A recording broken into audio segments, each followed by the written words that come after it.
Audio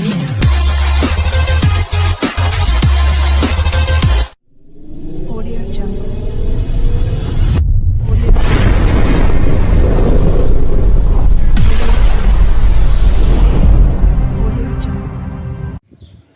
चलो देखो simplification का पार्ट 45 अभी तक दमदार हिसाब नहीं आया है आर.एस. अग्रवाल में। प्रॉब्लम नंबर 134, कुछ व्यक्ति तथा समान संख्या में घोड़े कहीं जा रहे हैं। इस लाइन का अर्थ समझो।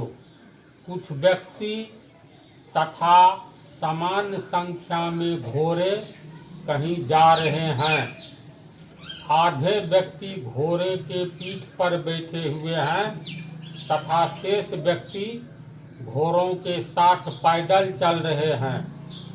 यदि जमीन पर कुल पैरों की संख्या 70 है तो कितने घोड़े हैं? फिर हिसाब को समझो। कुछ व्यक्ति है और कुछ घोड़ा है। जितना व्यक्ति है उतना घोड़ा है। तो कुछ व्यक्ति तथा समान संख्या में घोड़े कहीं जा रहे हैं। इसका अर्थ हुआ कुछ व्यक्ति है तथा समान संख्या में घोड़े हैं, यानी जितना संख्या मनुष्य का है उतना ही संख्या घोड़े का है। समझ रहा है तू? आधे व्यक्ति घोड़ों के पीठ पर बैठे हैं। मान लो 10 व्यक्ति है टोटल और 10 घोड़ा है, तो 10 व्यक्ति में से आधा व्यक्ति कितना हुआ? 5 व्यक्ति घोड़ा के पीठ पर बैठा है और 5 व्यक्ति घोड़े के साथ जा रहे हैं।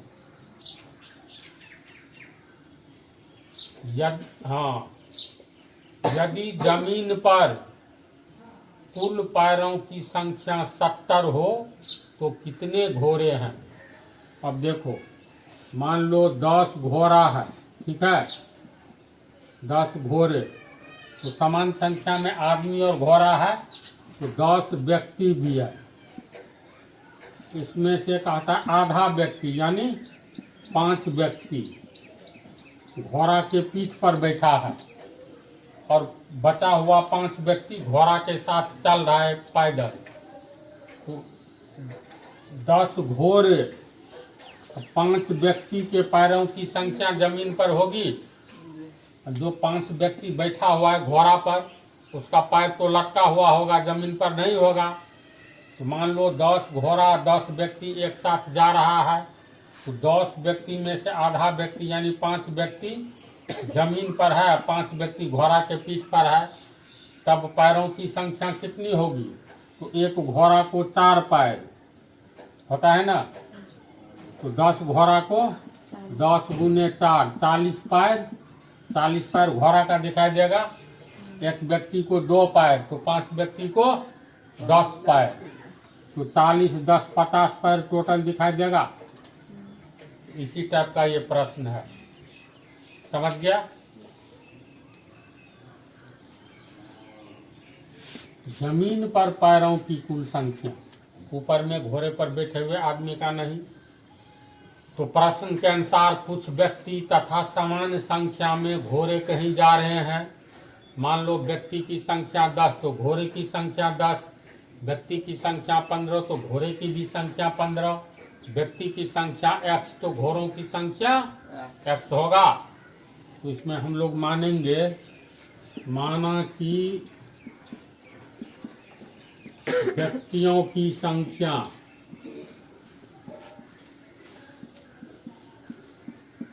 बराबर x, तो समान संख्या में घोड़ा है तो घोड़ों की संख्या भी x होगी। तो प्रश्न से घोड़ों की संख्या बराबर x होगा। अब कहता है आधा व्यक्ति घोड़ों के पीठ पर बैठा है। टोटल व्यक्ति x है, तो x व्यक्ति का आधा व्यक्ति कितना होगा? बोलो। x/2।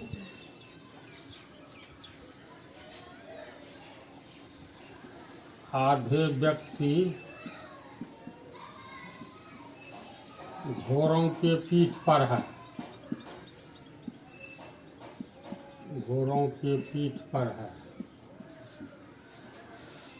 तो घोड़ों के पीठ पर बैठे व्यक्तियों की संख्या बोलो। बैठे व्यक्तियों की संख्या आधा है ना प्रश्न से, तो x का कुल व्यक्ति का आधा यानी x का आधा x गुने 1/2 बराबर x/2 होगा। जैसे 20 का आधा तो 20 गुने 1/2, आधा का मतलब 1/2, तो कट करके 10 हुआ ना। तो सेम कंडीशन, तो घोड़ों के पीठ पर बैठे व्यक्तियों की संख्या कितनी हो गई x/2 तथा घोड़े के साथ चल रहे व्यक्तियों की संख्या कितनी होगी, बच गया आधा। तो x का आधा x कितना x/2 होगा ना। घोड़ा की बात अभी नहीं हो रही है।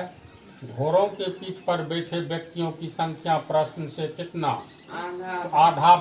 आधे व्यक्ति, तो टोटल व्यक्ति x, तो x का आधा x/2 जो कि घोड़े के पीठ पर बैठा है, तथा पैदल चल रहे व्यक्तियों की संख्या, पैदल चल रहे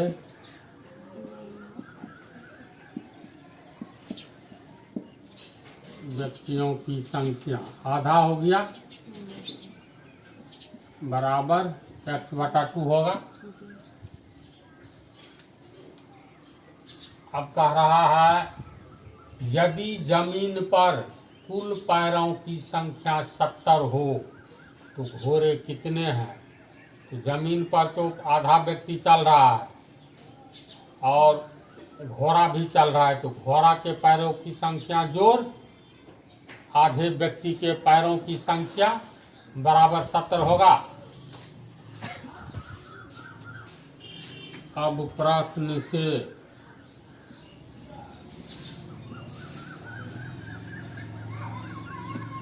कुल पैरों की संख्या बराबर 70,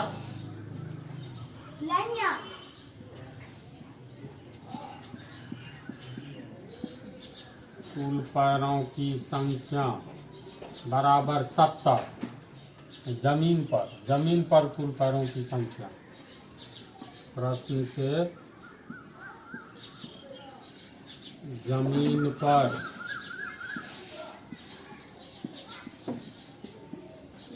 कुल पैरों की संख्या बराबर 70। अब बोलो जमीन पर कुल पैरों की संख्या कितनी होगी, तो आधे व्यक्ति के पैरों की संख्या जोड़ x घोड़े के पैरों की संख्या, घोड़े की संख्या x है ना, यानी आधे व्यक्तियों के पैरों की संख्या जोड़ x घोड़े के पैरों की संख्या।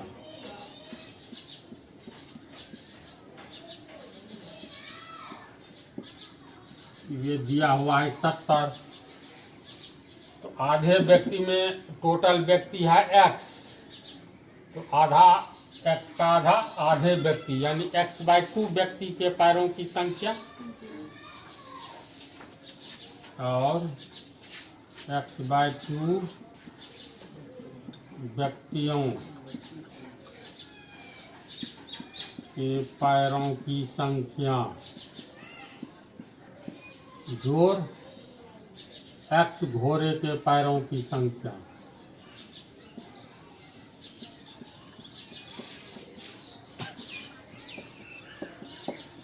बराबर 70। एक व्यक्ति के पैरों की संख्या 2 मतलब 1 गुने 2 व्यक्ति के पैरों की संख्या 2 गुने 2 तो दूनी 4। 3 व्यक्ति के पैरों की संख्या, एक व्यक्ति को 2 पैर, तो 3 व्यक्ति को 3 गुने 2 6 पैर। उसी तरह x/2 व्यक्ति के पैरों की संख्या x/2 व्यक्ति गुने 2 होगा। समझ रहा है कि झूठे मूरी हिला रहा है? बोल। समझा। तो x/2 व्यक्ति के पैरों की संख्या कितना होगा? व्यक्ति गुने एक व्यक्ति को 2 पैर होगा ना। तो x/2 व्यक्ति के पैरों की संख्या 2 से गुना कर दो। 5 व्यक्ति है तो पैरों की संख्या 5 गुने 2। x/2 व्यक्ति है तो पैरों की संख्या x/2 गुने 2 पैर। इतना पैर हो गया। प्लस x घोड़े की पैरों की संख्या, एक घोड़े के पैरों की संख्या 4, तो 2 घोड़े के पैरों की संख्या 2 गुने 4 8, 3 घोड़े के पैरों की संख्या 3 गुने 4 12 होगा ना। तो x घोड़े के पैरों की संख्या x गुने 4 पैर बराबर 70 पैर दिया हुआ है। 2 2 कट गया तो x पैर प्लस 4x पैर बराबर 70 पैर होगा। x पैर और 4x पैर यानी कितना पैर? 5x पैर बराबर 70 पैर। कितना समझा? अब यहीं पर देख लो, आ गया आंसर। इधर निकला है 5x पैर बराबर 70 पैर, तो x बराबर 70 पैर बटा, इधर 5 पैर लाओगे ना नीचे, 5 पैर, पैर कट गया, 5 कटेगा ये, 14 पंचे 70, इसीलिए x बराबर 14। माना कि व्यक्तियों की संख्या x यानी 14 तो व्यक्ति है, तो प्रश्न से घोड़ों की संख्या x, तो घोड़ा भी 14 है ना। अब इसी में जोड़ लो आधा ये घोड़ों की संख्या, इसीलिए घोड़ों की संख्या बराबर x बराबर 14 आंसर। ऐसे सेटिंग करके देखो तो 14 व्यक्ति है, 14 घोड़ा है, तो 14 घोड़ा को कितना पैर? 4 56। अब 14 व्यक्ति में आधा व्यक्ति घोड़ा पर चढ़ गया तो 7 व्यक्ति बचा, तो 7 व्यक्ति को 7 दूनी 14 पैर और 14 घोड़ा को 56 पैर, 14 56 70 पैर हो गया। प्रश्न में सेटिंग करने से मिल गया, इसलिए आंसर सही है। लास्ट में आंसर को भी सेट कर लेना है क्वेश्चन के अनुसार, सही है कि नहीं, इससे ये जानकारी मिलती है। इसको उतारो, अगला क्वेश्चन इसी पार्ट में लिखो। प्रॉब्लम नंबर 135 देखो, ए और बी में से प्रत्येक के पास कुछ रुपये हैं, यानी 2 आदमी है ए और बी, तो दोनों के पास कुछ रुपये हैं अलग अलग। यदि ए बी को 50 रुपया देते हैं तो बी के पास ए के पास बचे रुपये से 2 गुने रुपये होंगे। यानी एक आदमी है ए, दूसरा आदमी बी, ठीक है, दोनों के पास कुछ कुछ रुपया है, तो मान लोगे ना ए के पास कितना रुपया है और बी के पास कितना, ये तो दिया हुआ नहीं है, तो मान लो ए के पास x रुपया है और बी के पास y रुपया है। समझ गया? यदि ए बी को 50 रुपया दे देते हैं, अब ये क्या करता है, x रुपया में से 50 रुपया इसको दे दिया, ठीक है, तो ए के द्वारा, चलो भाषा सहित ही बनाते हैं, पहले पूरा हिसाब पढ़ो। ए बी को 50 रुपया देते हैं तो बी के पास ए के पास बचे रुपये से 2 गुने रुपये होंगे। यदि बी ए को 20 रुपया देता है तो ए के पास बी के पास बचे रुपये से 3 गुने रुपये होंगे। तो ए के पास कितने रुपये होंगे, यानी ए के पास कितना रुपया है।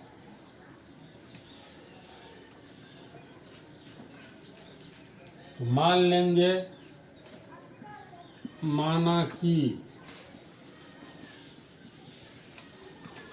ए के पास x रुपया है, माना कि ए के पास x रुपये तथा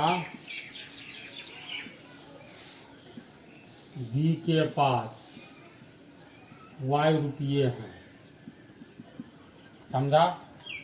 यानी ए के पास रुपये कितना, तो x, ए के पास कितने रुपये हैं, तो x, बी के पास रुपये कितना, y रुपये, ए के पास x रुपये। यदि ए बी को 50 रुपया दे देते हैं, अब ऐसे समझो ए और बी है, इसको मान लो 200 रुपया है, इसको 300 रुपया है, मान लेते हैं कुछ देर के लिए। ए इसमें से 50 रुपया दे देगा तो ए के पास कितना बचेगा, 200 माइनस 50 रुपया, और ये 50 रुपया बी को दिया तो इसको हो गया 300 प्लस 50 रुपया होगा। तो इसी तरह प्रश्न से ए बी को 50 रुपया देते हैं, जब ए बी को 50 रुपया देगा तो ए के पास शेष रुपये कितने होंगे, बोलो। ए माइनस 50, एक्स माइनस 50। ए के पास x रुपया है, ए बी को 50 रुपया दे देगा तो ए के पास शेष रुपये कितना बचेगा, x रुपया था, x में से 50 घटा दो तो x माइनस 50 रुपया होगा, बोलो। तथा बी के पास कितना हो जाएगा, तथा बी के पास y प्लस 50 रुपया। कुल रुपये कितना हो जाएगा, पहले से y रुपया था, 50 रुपया ए दे दिया, y प्लस 50 रुपया होगा, है। तो ए बी को 50 रुपया दे देता है, ए बी को, तो बी के पास ए के पास बचे रुपये से 2 गुने रुपये होंगे। यानी ए जो है अपने रुपया में से बी को 50 रुपया दे दिया तो बी के पास हो गया y प्लस 50 रुपया, ए के पास बच गया x माइनस 50 रुपया।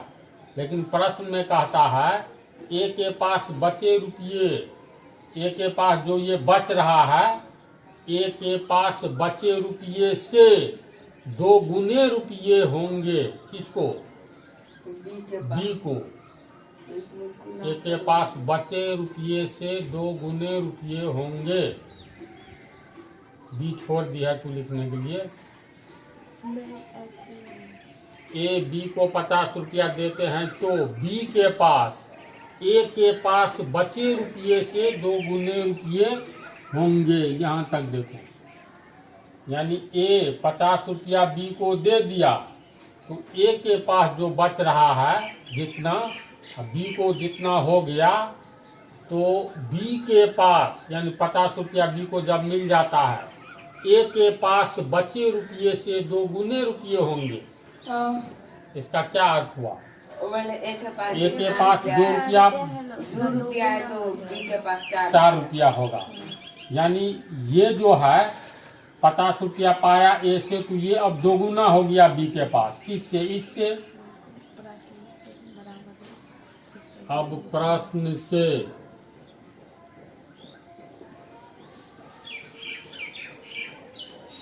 ए के द्वारा बी को 50 रुपया देने पर ए के पास बचे रुपये का दोगुना बराबर बी का रुपया, यह निकाल रहा है। यानी प्रश्न से कह रहा है ए के द्वारा बी को 50 रुपया देने पर ए के पास बचे रुपये का 2 गुना हो जाता है बी के पास। यानी ए के पास जितना बच रहा है इसका 2 गुना बी के पास हो गया। यानी ए के पास अगर 10 रुपया बच रहा है तो 10 रुपया का 2 गुना यानी गुना 2 बराबर बी का रुपया, तो 20 रुपया बी को हो गया। समझा?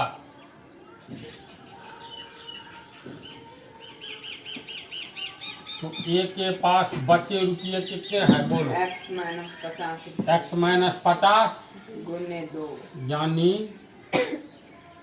x माइनस 50 को गुने 2 का 2 गुना यानी गुना 2 बराबर बी का रुपया। y प्लस 50 तो बी के पास कितना रुपया हो गया? y plus 50, y plus 50। एक तो क्वेश्चन मिल गया। इसको हल करेंगे तो 2x माइनस 2 100 बराबर y प्लस 50 और 2x, इसको आगे ले जाओ, y प्लस 50 प्लस 100 बराबर y प्लस 150 और इसीलिए x बराबर y प्लस 150 उठा दो, y प्लस 150 बटा 2 समीकरण 1। चलो उतारो यहाँ तक।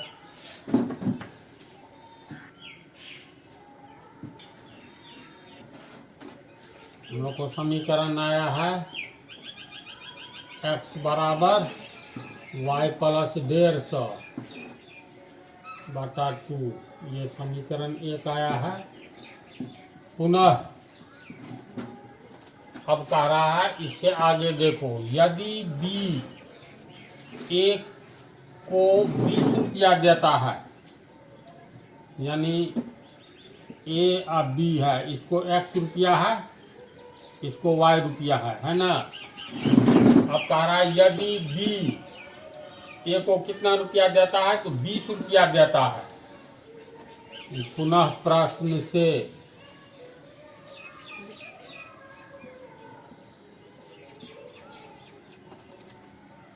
बी ए को 20 रुपया देता है, बी ए को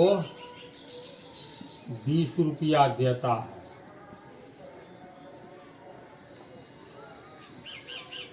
तो बी देता है ए को 20 रुपया, तो बी के पास है y रुपया, तो 20 रुपया दे दिया तो बी के पास कितना बचा? y माइनस 20 y माइनस 20 रुपया। तो बी के पास बचे रुपये बराबर y माइनस 20 रुपया तथा ए का कुल रुपया, ए का कुल रुपया कितना हो जाएगा? तो 100 रुपया पहले से था, 20 रुपया 20 दे दिया 20 रुपया, तो कितना रुपया हो गया? x प्लस 20 रुपया तथा ए का कुल रुपया हो जाएगा x प्लस 20 रुपया। बी का रुपया से गुना कर देंगे 3। अब कह रहा है जो 20 रुपया दे देने के बाद ए के पास बचे रुपये से, यानी 20 रुपया दे देता है तो ए के पास बी के पास बचे रुपये से 3 गुने रुपये होंगे। यानी बी जो ए को दे दिया है तो ए के पास, यानी ए के पास जितना रुपया हो गया, कह रहा है जो बी के पास बचे रुपये से, तो बी के पास बचा रुपया y माइनस 20 रुपया है, बचे रुपये से ए के ए का रुपया 3 गुना हो जाता है, 3 गुना। तो समीकरण कैसे बैठाओगे? अब प्रश्न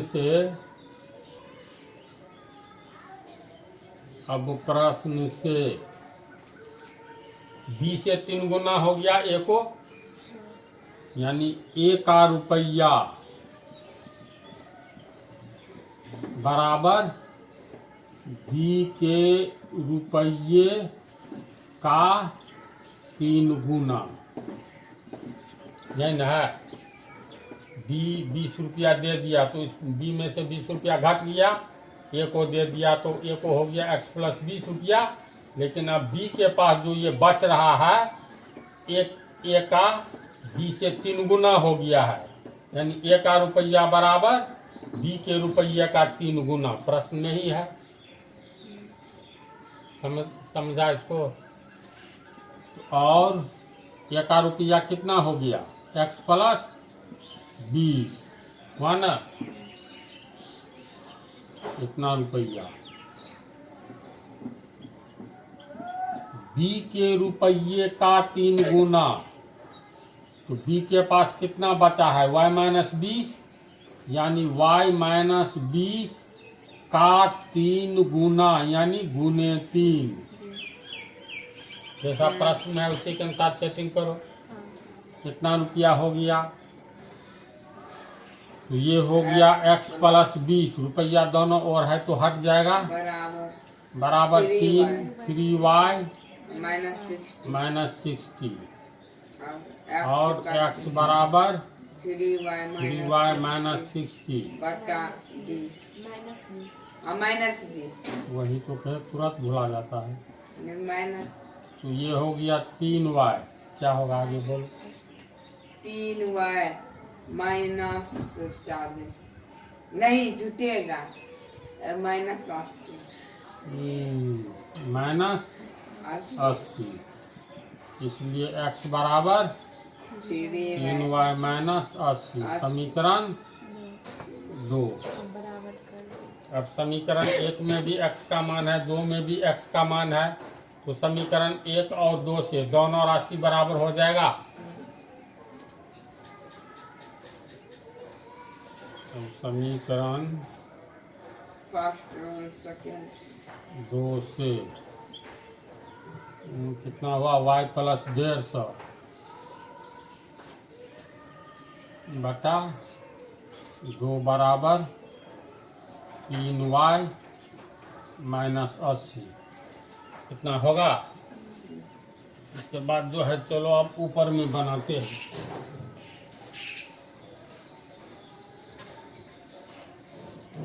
ये हो गया, तुमको तिरछा गुना करोगे तो y प्लस 150 और y प्लस 150 बराबर तिरछा गुना होगा तो 2 तिया 6y प्लस माइनस माइनस 2 को 80 से गुना करेंगे 160 और y इसको इधर लाओ, y प्लस 6y इधर आएगा तो माइनस 6y बराबर माइनस 160, इसको ले जाएंगे तो माइनस 150 होगा। बोलो कितना होना चाहिए? माइनस 5 हुआ है। जैसा अलजेब्रा देखो, नहीं पढ़ेगा तो उसको आएगा हिसाब कि कितना हो गया? 15 16 31 माइनस 310, इसीलिए y बराबर माइनस 310 बटा माइनस 5, माइनस माइनस कट गया, इसीलिए y बराबर कितना होगा? 5 छक्के 30, 5 दूनी 10, 62 पंचे 310 होगा ना। अब y का मान समीकरण 1 में या 2 में बैठा दो, तो 2 सीधा है ना, तो चलो इसी में बैठा दो। y का मान समीकरण 2 में बैठाने पर, वैसे 1 में भी बैठा सकते हो। समीकरण 2 में y का मान रखने पर